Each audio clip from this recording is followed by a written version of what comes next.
So today we are going to start this new chapter, Union Parliament. तो ये chapter जो है हम लोग के पार्लियामेंट के बारे में है। यूनियन मीन्स जो सेंट्रल में मैंने पार्लियामेंट में सेंट्रल का राज होता है, इसलिए यूनियन पार्लियामेंट। तो पार्लियामेंट जो है एक लॉ मेकिंग बॉडी है और ये इन विच मिनिस्टर्स में भी क्वेश्चन ऑन डीड्स। और यहाँ पे क्या होता है कि गवर्नमेंट क्या काम करती है, क्या मिनिस्टर्स ने किया, क्या किसने किया, ये सारा यहाँ पे इस पार्लियामेंट के अंदर सारा डिस्कशंस होता है। मतलब किसने क्या किया, गलत किया, सही किया, सारा डिस्कशन इसके अंदर में होता है। और बहुत सारे मतलब एकदम लाइव टेलीकास्ट होता है टीवी में देखना कि जो है एक दूसरे से बहस भी करते हैं क्या सही है क्या गलत है। फिर नेशनल बजट पास करते हैं लोग हर साल क्या करते हैं कि किस चीज़ में कितना खर्चा होगा, किस चीज़ में कितना खर्चा नहीं होगा, किस चीज़ में खर्च को बढ़ाने की ज़रूरत है। जैसे कि डिफेंस है, डिफेंस में खर्च को बढ़ाने की ज़रूरत है कि घटाने की ज़रूरत है। मेडिकल में बढ़ाने की ज़रूरत है कि घटाने की ज़रूरत है। पढ़ाई लिखाई है, ये सब के बारे में डिस्कशन होता है कि बजट कैसे हम लोग बजट को एडजस्ट करेंगे, इसके बारे में बहस होती है। और मैनी इश्यूज़, क्योंकि मैनी इश्यूज़ किसके बारे में, सिटीजन्स की सिक्योरिटी और वेलफेयर के बारे में। हम लोग जो सिटीजन्स हैं, भारत की जो जनता है, उसके लिए क्या सही है क्या गलत है, इन सारी चीज़ों को लेकर इसमें क्या होता है, बहस चलती रहती है, जिसको हम लोग लाइव टीवी में भी देख सकते हैं। तो our parliament is a true representation, ये पीपल ऑफ इंडिया का ट्रू रिप्रेजेंटेशन है। और इसके जो मेंबर्स हैं वो हर रीजन के हैं, कम्युनिटी के हैं और फेथ के हैं। Parliament this came to be recognised as the symbol of national hopes and aspirations. उसको नेशनल होप्स एंड एस्पिरेशंस का सिंबल भी कहा गया। So federal setup in India, federal setup क्या होता है कि ड्यूअल गवर्नमेंट, जब दो गवर्नमेंट आपस में हाथ मिलाती है कि हाँ आप भी चलाएंगे और हम भी चलाएंगे मिलके देश को, तो उसको फेडरल सेटअप कहा जाता है इन India. Federal setup in India, ठीक है, फेडरल सेटअप इन इंडिया कहा जाता है। तो है भारत में ड्यूअल गवर्नमेंट, एक तो नेशनल गवर्नमेंट होता है और एक स्टेट का गवर्नमेंट होता है, इसलिए इसको फेडरल गवर्नमेंट भी कहा जाता है। तो और कॉन्स्टिट्यूशन में भी क्या कहा गया है कि जो भारत है वो सारे स्टेट्स को मिला के, मैंने यूनियन ऑफ स्टेट, सारे स्टेट्स को मिला के एक बहुत बड़े रीजन का फॉर्मेशन होता है, दैट इज़ आवर भारत और आवर इंडिया। और इसका जो मोस्ट इम्पॉर्टेंट पार्ट है कि it means there is a distribution of legislative और executive financial powers between the union and the states. तो दो, यह federal government is very important term कि फेडरल सेटअप है इंडिया में, तो एक सेंट्रल हुआ और एक स्टेट हुआ, तो दोनों के बीच का जो पावर्स है वो भी बटा हुआ है अकॉर्डिंग टू द कॉन्स्टिट्यूशन। मेरे कॉन्स्टिट्यूशन में ही लिखा गया है कि क्या क्या पावर्स सेंट्रल को मिलेगा और क्या क्या पावर स्टेट्स को मिलेगा। उनका लेजिस्लेटिव मतलब लॉ बनाने वाला, एग्जीक्यूटिव कौन क्या करेगा, किसको क्या है, और फाइनेंस में कौन क्या कैसे करेगा, वो सब बटा हुआ है, ठीक है। अब what is the importance of federal government, हम लोग इसको देखते हैं।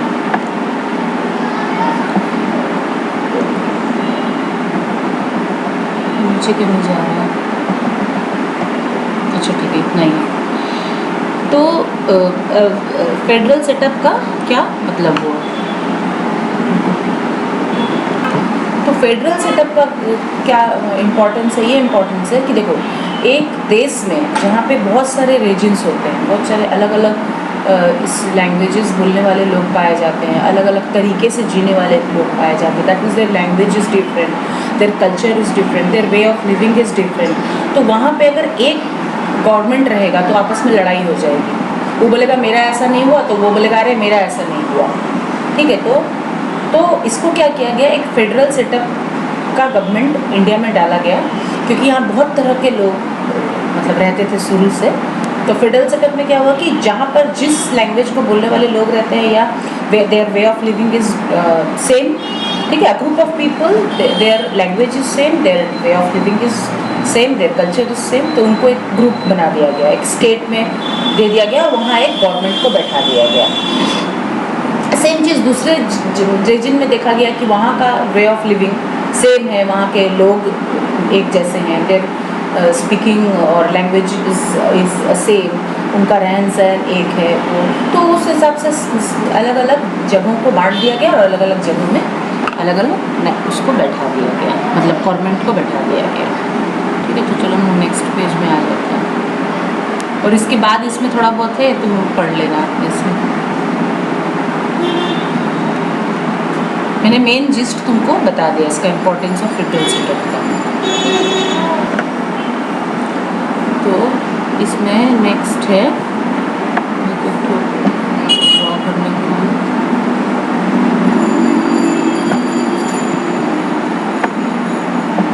नहीं हो रहा।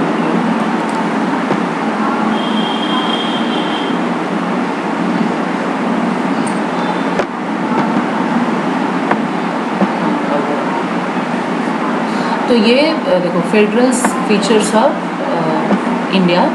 अब इसका फेडरल फीचर्स क्या है, ठीक है, मतलब कहने का मतलब है कि यहाँ इंडिया में जो फेडरल गवर्नमेंट है उसका फीचर्स क्या क्या क्या है उसके अंदर। तो ड्यूअल गवर्नमेंट हम जानते हैं, 2 सेट्स ऑफ पॉलिटिकल एंटिटीज़ मैं बता चुकी हूँ। एक तो यूनियन के लेवल पे होता है, मैंने सेंट्रल के लेवल पे होता है जो होल कंट्री को देखता है, और एक स्टेट के लेवल पे होता है जो अपने अपने स्टेट के ऊपर सुपरवाइज करता है। ठीक है, तो each citizen lives under 2 sets of laws. अब जो ईच सिटीजन है ये वेरी इंपॉर्टेंट है कि 2 सेट्स ऑफ लॉज के अंदर वो रहता है। कैसे? एक तो उसका जब इमरजेंसी का समय होता है तो डैट टाइम जो यूनियन गवर्नमेंट है वो जो है अपना सारा लॉज को लोगों के ऊपर इम्प्लीमेंट करती है, पूरे देश पे वो इम्प्लीमेंट होता है वो सारे लॉज। एंड माने वो इमरजेंसी के समय में, in case of any emergency, in case of any special time, वो सारे देश पे लागू होता है। बट अलग अदरवाइज नहीं, अदरवाइज क्या है, स्टेट के अंडर में the laws under states are implemented, और द ओनली जो लॉज होते हैं वो जो स्टेट्स के अंदर होते हैं वो लोगों के ऊपर अप्लाई होते हैं, अदरवाइज नहीं। ठीक है, लेकिन जो सिटीजन्स है वो तो 2 सेट्स ऑफ लॉज के अंदर हुआ ना, उनको यूनियन का भी लॉज मानना पड़ता है और अपना लॉज भी मानना पड़ता है, मैंने अपना स्टेट का लॉज भी उनको मानना पड़ता है। ठीक है, तो 2 लॉज हो गया।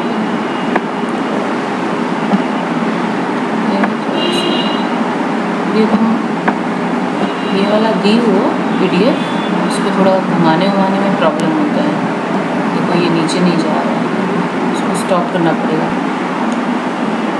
अब इसमें आ जाओ, उसको पॉज करना पड़ा तब ये नीचे गया। सो डिवीज़न ऑफ पावर्स। अब डिवीज़न कैसे बढ़ता है? डिवीज़न मैंने बताया कि किस किस चीज़ के ऊपर डिवीज़न को पावर को बांट दिया जाता है, मतलब नेशनल के गवर्नमेंट के अंदर कौन कौन सा पावर होगा और स्टेट के अंदर में कौन कौन सा पावर होगा। तो ये डिफेंस, फॉरेन करेंसी, ये सब प्लेस्ड अंडर नेशनल गवर्नमेंट, और कुछ है जो स्टेट के अंदर में आएगा, जैसे पुलिस, एग्रीकल्चर, पब्लिक हेल्थ, ये स्टेट के अंदर में ये सब पावर आएगा। अब सुप्रीमेसी ऑफ कॉन्स्टिट्यूशन,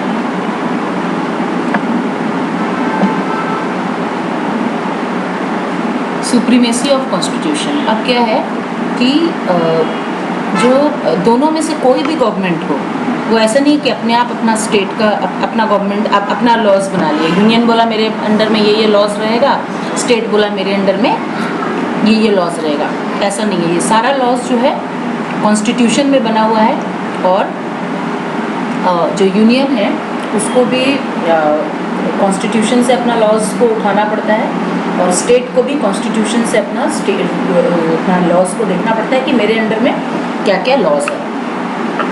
तो the state government are by large control, वो इंडिपेंडेंट है, ऐसा नहीं है कि सेंट्रल गवर्नमेंट स्टेट को बोला है कि तुमको ये रूल अपने मैंने ये लॉज रूल्स तुम्हारे अंडर में है, तुमको ये सब लागू करना है, ऐसा नहीं है। दोनों को, सेंटर को भी और स्टेट को भी, जो भी लॉज और रूल्स है उन लोग के अंडर में, वो सारे कॉन्स्टिट्यूशन से ही उनको मिले हैं। दैट मीन्स क्या हुआ? Supremacy of constitution. ना ही सेंटर बड़ा है, ना ही स्टेट बड़ा है, सबसे बड़ा कौन है? कॉन्स्टिट्यूशन। ठीक है, अब supreme court and the final interpreter of the guardian of the constitution. अब सुप्रीम कोर्ट भी क्या बोलता है कि सुप्रीम कोर्ट भी का जो डिसीजन है वो फाइनल होता है। कोई भी मान लो डिस्प्यूट हुआ तो मैंने ऐसा नहीं कि सेंटर है तो यूनियन गवर्नमेंट है तो वो कुछ भी कर सकता है, ऐसा नहीं है, उसका भी एक लिमिटेशंस है, ठीक है। और ये फेडरल गवर्नमेंट के अंदर में आते हैं दोनों, कौन, स्टेट और सेंटर दोनों। तो आपस में उन लोग को मिला जुला के चलना है, ऐसा नहीं कि सेंटर कुछ भी कर सकता है या स्टेट सेंटर की बात नहीं माने, ऐसा नहीं है। दोनों को एक दूसरे के साथ केमिस्ट्री बैठा के चलना पड़ता है। और अगर ऐसा नहीं हुआ, कोई डिस्प्यूट होता है, कुछ होता है, तो सुप्रीम कोर्ट जो है उसमें इंटरवीन करता है। या फिर कोई ऐसा काम हुआ जो सेंटर का, ऐसा कोई काम जो गलत हो गया, या सेंटर का ऐसा चीज़ जो समझ में नहीं आया, जो आउट ऑफ कंट्रोल चला गया, जैसे अभी जो हम लोग कोरोना का जो केसेस देख रहे हैं, ये आउट ऑफ कंट्रोल चला गया, तो ये सेंटर की गलती के कारण हुआ। सब बोल रहा है कि नहीं सेंटर का गलती है, उन लोगों ने मैंने सख्ती नहीं किया, वो लोग, हाँ सख्ती नहीं किया, लॉकडाउन नहीं लगाया, हाँ रैली किया इतना सारा, तो ये सारी गलतियाँ आई सेंटर के ऊपर। अब सुप्रीम कोर्ट जो है सेंटर को पूरा फटकार लगाया, अच्छे से डांटा कि भाई तुम ऐसा कैसे होने दिया, इसका मेरे को पूरा रिपोर्ट दो, ये जो इतना बड़ा जो तुम गलती किया, इतना जो लोग संक्रमित हुआ, कैसे हुआ, हमको तुम उसका सारा रिपोर्ट दो। तो सुप्रीम कोर्ट जो है कुछ भी डिस्प्यूट होता है, गलत काम होता है, तो उसमें सुप्रीम कोर्ट देखता है।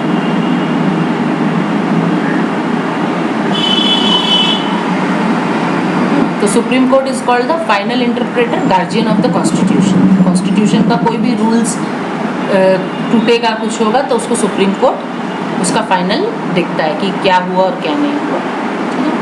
अच्छा, a federation with strong central government. तो हमारा जो फेडरेशन है, हमारा जो फेडरल गवर्नमेंट है इंडिया में, वो स्ट्रॉन्ग सेंट्रल गवर्नमेंट के साथ है। देखो क्या है, there are some peculiar features of Indian federation resulting from special conditions of India. Some of these features: Parliament has very wide scope of legislation. So under certain circumstances, जो यही वाला है जो मैं बताई थी ना कि कुछ ऐसे पर्टिकुलर सर्कमस्टांसेस के अंदर में जब कोई इमरजेंसी हो तो पार्लियामेंट ऐसा लॉज बना सकता है, मतलब सेंटर ऐसा लॉज बना सकता है जो पूरे देश में लागू होता है, मतलब हर एक स्टेट में वो लागू हो सकता है। जैसे जब फर्स्ट लॉकडाउन लगा था, फर्स्ट में मतलब 2020 में, अभी तो रिसेंट का यही केसेस है, and these are easier examples are easier for you to understand because these cases have recently taken place, और इसलिए तुमको ज़्यादा समझ में आएगा। तो 2020 में जो लॉकडाउन लगा था तो वो फुल लॉकडाउन लगा था, और वो सेंटर का पार्लियामेंट का डिसीजन था कि पूरे देश में लॉकडाउन लगे, तो सारे स्टेट्स को भी मानना पड़ा था। बाद में इसके ऊपर बहुत डिस्प्यूट हुआ कि क्यों हम लोग सेंटर जो बोलेगा, हम लोग सेंटर के हिसाब से थोड़ी ना अपना लॉकडाउन लगा लेंगे, क्योंकि हम लोग स्टेट, सही बात है, स्टेट अपने हिसाब से देखेगा ना कहाँ लॉकडाउन लगना चाहिए, क्योंकि गरीब लोग बहुत हैं, किसके कहाँ लगना चाहिए, कहाँ नहीं लगना चाहिए। सेंटर बोलेगा पूरा लगा दो, तो ऐसा तो सही नहीं है ना। तो स्टेट अपने हिसाब से डिसीजन लेना चाहता था, लेकिन सेंटर ने उस टाइम डिसीजन दिया क्योंकि केस हाथ से ना निकल जाए बोल के। तो किसी किसी इमरजेंसी केस में पार्लियामेंट पूरा देश का लॉज बना सकता है। देखो ये क्या आ गया, ऐसे होता है, मुझे इस पेज में जाना था। ये फोटो पिक्चर बहुत क्लियर डाली हो तुम, लेकिन प्रॉब्लम इसमें हो जाएगा।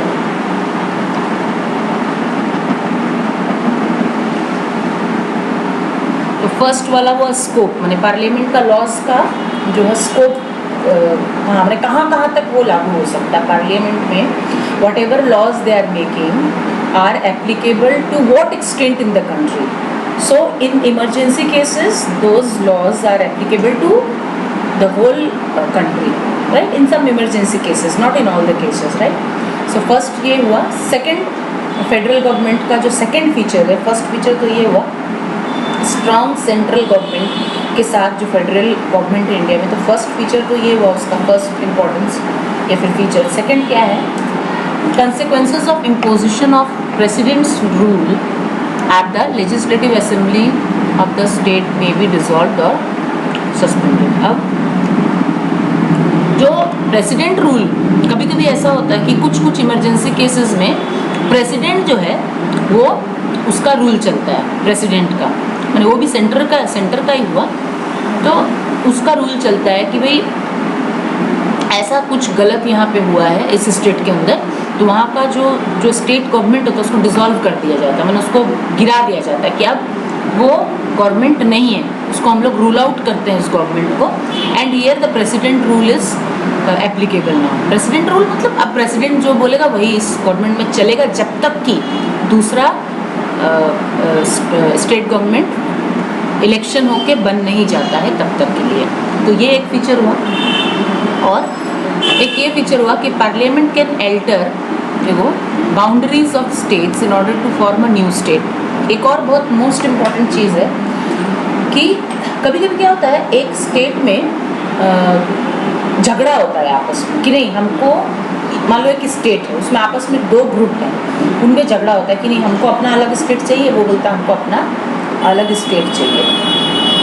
तो उस केस में जब उन लोग के बहुत ही झगड़ा होने लगता है कि नहीं अब तो मैंने मार काट मच जाता है कि नहीं हमको अपना, क्योंकि उन लोग का झगड़ा क्यों होता है, वही कल्चर को लेके, कुछ वे ऑफ लिविंग को लेके कि नहीं तुम लोग ऐसा कर दिया, वो बोलता नहीं तुम लोग ऐसा कर दिया, तो हम लोग ठीक है हम लोग अपना अलग स्टेट बना लेंगे, तुम लोग अलग स्टेट बना लो, मतलब स्टेट का डिवीजन हो जाता है। और क्या ऐसा बहुत जगह हुआ है, जैसे पहले बिहार था तो बिहार को तोड़ के जैसे आदिवासी लोग, बिहार के आदिवासियों ने क्या किया, झगड़ा करना चालू करते हैं कि नहीं हम लोग को एक अलग स्टेट मिलना चाहिए, हम लोग का एक अलग पहचान होना चाहिए कि हम लोग भी इस देश के निवासी हैं, क्योंकि उन लोगों को कोई देखता नहीं था, उन लोग की तरफ कोई ध्यान नहीं देता था, तो वो लोग बोलता था नहीं हम लोग को अपना स्टेट दे दो, हम लोग अपना गवर्नमेंट बनाएंगे और हम लोग अपना जो हम लोग का रिक्वायरमेंट्स है we will be able to fulfill these requirements, because now there is nobody is there in this government, in this area, who will take care of our requirements, who will take care of us.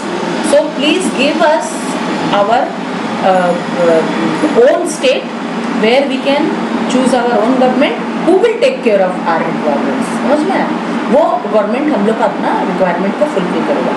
ऐसे ही वो उधर आंध्र प्रदेश में अलग हुआ, तेलंगाना अलग हुआ, आंध्र प्रदेश था पूरा, तो आंध्र प्रदेश से थोड़ा सा एरिया को काट के एक अलग स्टेट बना दिया गया तेलंगाना। फिर उधर उत्तर प्रदेश में भी हुआ था, उत्तर प्रदेश का थोड़ा सा स्टेट को तोड़ दिया गया और बोला गया कि उत्तराखंड है। तो ये जो सेपरेशन है, ये जो डिवीज़न होता है, ये इसके से होता है, पार्लियामेंट इसको ओके बोलता है तभी। तो ये क्या है, तीन चीज़ें, फेडरल गवर्नमेंट है इंडिया में, लेकिन फिर भी कुछ ऐसे इमरजेंसी केसेस हैं जिसमें पार्लियामेंट जो है उसका पूरा पूरा पावर होता है कि वो इन चीज़ों में अपना डिसीजन दे सकता है। ठीक है, तो ये तीन चीज़ बहुत तीन जो पॉइंट्स है बहुत इम्पोर्टेंट है। अब लोकसभा,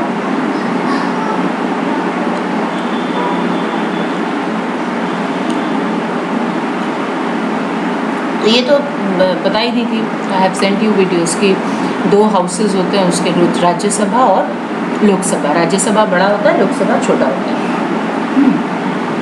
और यूनियन पार्लियामेंट इज़ दस इनकम्प्लीट विदाउट प्रेसिडेंट, और यूनियन पार्लियामेंट के अंदर एक प्रेसिडेंट भी होता है जो सब चीज़ को वहाँ बैठता है, देखता है, एड्रेस करता है उस हाउस को, बोथ हाउसेस को, दोनों हाउसेस को एड्रेस करता है। और कोई बिल पास करना होता है, जैसे कोई भी बिल, जैसे विमेन, अभी तो बिल पास हुआ महिला आरक्षण का, विमेन रिजर्वेशन, कि विमेन को इतना चीज़ में रिजर्वेशन मिलेगा, और भी many types of bills. Recently क्या क्या हुआ था याद नहीं आ रहा, नॉट गेटिंग, पेट खराब होने के बाद ना बहुत माथा वाला खराब होता है, बहुत सारा बिल पास होता है। तो ये बिल, जैसे मान लो कि कोई रूल, बिल मतलब क्या होता है, कोई रूल, कोई नया रूल आता है, उसके लिए लड़ाई होती है कि नहीं ये रूल आना चाहिए, तो रूल तो ऐसे ही नहीं आ जाएगा ना, तो उस रूल को पहले पार्लियामेंट के लोकसभा में वो आता है, लोकसभा में क्या होता है उसके ऊपर बहस छिड़ती है, कुछ लोग उसके जो अगेंस्ट में होते हैं वो अगेंस्ट में बोलते हैं कि नहीं ये रूल सही नहीं है, ये गलत है, ऐसा नहीं होना चाहिए, और जिनको वो रूल पसंद है वो उसके फोर में बोलते हैं कि नहीं ये रूल तो आना चाहिए। ऐसा होना चाहिए। जैसे वुमेन आरक्षण का ही बोलते हैं कि कुछ लोग नहीं नहीं वुमेन का आरक्षण का बिल नहीं आना चाहिए, कुछ बोलते नहीं नहीं वुमेन का आरक्षण का तो बिल आना चाहिए, क्यों नहीं आएगा।